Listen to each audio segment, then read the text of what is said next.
Get back to the talk radio thing. The idea with the talk radio thing is that, to a solid conservative like you that's going to vote the way you vote either way, maybe you can just safely ignore right-wing talk radio. But I'm not sure if anyone can safely ignore right-wing talk radio in this environment when you have Glenn Beck calling the president a racist, when you've got Rush Limbaugh mocking a woman with no teeth. I mean, it's got to add to that, exacerbate that partisan environment up here and make it more difficult for everyone to do business, especially when every Republican that's criticized Rush Limbaugh so far, within a day or two, has had to call Rush Limbaugh to apologize. So, well, how do we make it better? I think that we make it better as a general rule to realize that true tolerance is not pretending you have no differences. It's being halfway decent to each other in spite of those differences, and I believe in that. But I've said some incredibly intemperate things. I've been so angry at this president. I made a remark about this president here some time back that was pretty intemperate. Now, it had to do with a life issue, on protecting innocent human life, and this is the abortion president. I mean, if there ever was one, and I was very hard on him. I said something that was very strong, and I didn't apologize for the remark, but I did clarify that I meant that as it applied to unborn humanity, because right today, 4,000 children, before this day is over, 4,000 children in America will die before they're born. Somebody will kill them. And there's nothing that tarnishes the American spirit, and certainly not this administration, more than allowing 4,000 little babies every day to be murdered while we stand by and watch, and while we're the government that's supposed to protect the innocent. And I find that just astonishing beyond words. I mean, no matter what else people say about abortion, three things are true about it. Number one, a little baby dies a lonely death, nameless, with no one around to protect them. Number two, a mother is never the same. I think this hurts mothers as much almost as it does the children. And number three, all the gifts that these little babies might have brought to humanity are now lost forever. And if we, as a people, don't get a hold of that, I have a hard time wondering why we're willing to provide health care for people, but then we think that somehow aborting a child is health care. I mean, even in this administration, they won't even leave that out of the health care system. No wonder people like me get a little uncivil. When you really understand the dynamics of this, it would strain the civility and comportment of even the most genteel among us. Have you ever made fun of a sick person like... No, and I want you to know this. I truly believe that a lot of the talk show hosts, to get attention, and they say things that even themselves wouldn't ever say. I think Rush Limbaugh, if he saw somebody that was hurting, I think he'd give money to help them. I believe he probably does that all the time. Well, if he wasn't on drugs at that time, maybe. Well, yeah, I'm just saying, because most of the fundamental ideas that he has, I embrace. Now, there's a difference in our jobs. I'm a congressman. I try to say things that go into the record that actually are something that we can put into policy. He's there to try to invoke thought process, and he says things sometimes that sound very illustrative and sort of on the edge because he's trying to make people think.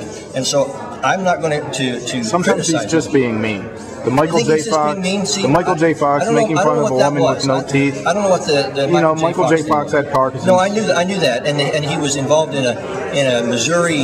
He accused Michael J. Fox of faking his shakes. Well, but there was a lot of people that thought that. I don't know. I didn't see. They said that because they saw Michael. And then he imitated it on his camera. He imitated the shake. Yeah, I had 11 surgeries before I was born, so I don't want to ever make fun of anybody. But I tell you what, I don't think that Rush Limbaugh has a lack of compassion towards humanity. I believe that part of what drives him to resist some of these ideas that he believes will crush humanity is a compassion toward humanity. You may think that's odd, but I believe that, because that's certainly what happens to me sometimes when I get angry, and sometimes I say things that are intemperate. It's because I have such a reaction to the things that I know are going to cause suffering down the road to people, whether it's economic or whether, in the case of the unborn, whether it's not going to be able to see the sun ever in their lives. I've heard Rush Limbaugh is very generous, and I think he would probably say a lot of the same things that you're saying. But I don't believe him. I think he really can be a mean person sometimes. Well, I got on the news pretty bad here. And one of the things I wish I had seen, one of the things I wish I could see more of is the folks that are in positions of power, the folks that are in positions of responsibility and actually care for this country, standing up and saying to Glenn Beck and Rush Limbaugh, you know what, the president's not a racist, you shouldn't say anything like that. When Democrats hear that stupid professor from Colorado say that 9/11 was brought on by a bunch of little Eichmanns, they all race to the microphones to denounce this guy who supposedly represents the left, and they can't wait to get away from him. When Glenn Beck calls the president a racist, or when Rush Limbaugh says that Obamacare is akin to Nazism, you don't see folks from the right smacking that kind of rhetoric down and saying, hey, listen, let's talk a little bit more responsibly, let's not be so mean, let's try to find ways to muddle through this debate without casting each other as Nazis. Well, I do believe this much, and I think it's especially important in Congress that we act like statesmen, that we try to speak to each other in terms that are respectful, and I try to do that here. I really do. I mean, if you've seen me on the floor, I speak very emphatically and intensely about things, and sometimes critically about those who I believe are doing great harm and whose policies I believe will result in the direct suffering of humanity. I'm pretty strong about that because, unfortunately, I don't know what it takes to get people to see the obvious. It seems like that humanity is very gifted at hiding from something that's obviously true. I mean, in this country we had slavery for God knows how long, and now we look back on it and we say, well, how blind were they? You know, what was the matter with them? You know, I can't believe. I mean, 4 million slaves. Well, this is incredible, and we're right. We're right. We should look back on that with criticism. It is a crushing mark on America's soul, and yet today, half of all black children are aborted. Half of all black children are aborted. Far more black children, far more of the African American community is being devastated by the policies of today than we're being devastated by the policies of slavery.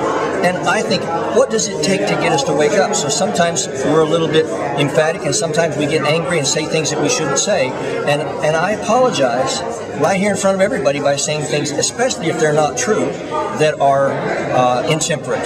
But I don't want to hide from the truth. I don't want to hide from being able to speak the truth intensely with the hope that somehow it will resonate in the hearts of people who have the power to make a difference for the suffering and the innocent that are the victims of these bad policies. Well, I've told you over and over again, I really think that you do believe what you say and say what you believe. Well, sometimes I get a little, I miss the curve once in a while. And I think that's worthy of all sorts of respect. And I think you get a lot of respect. Even in the liberal blogosphere, people sense that you believe what you're saying and you're not well, up here. That they're safe on. They're safe on. They're safe with that. I really believe all this insanity. But again, these folks don't believe what they're saying. The talk radio folks don't believe what they're saying. They know better. I think I think it'd be great to hear more of you folks. That we should say what we believe, and I think though that some of the intense rhetoric is fueled by about 3 things. One, an honest desire to try to illuminate and make people think, and if you have to do it with hyperbole or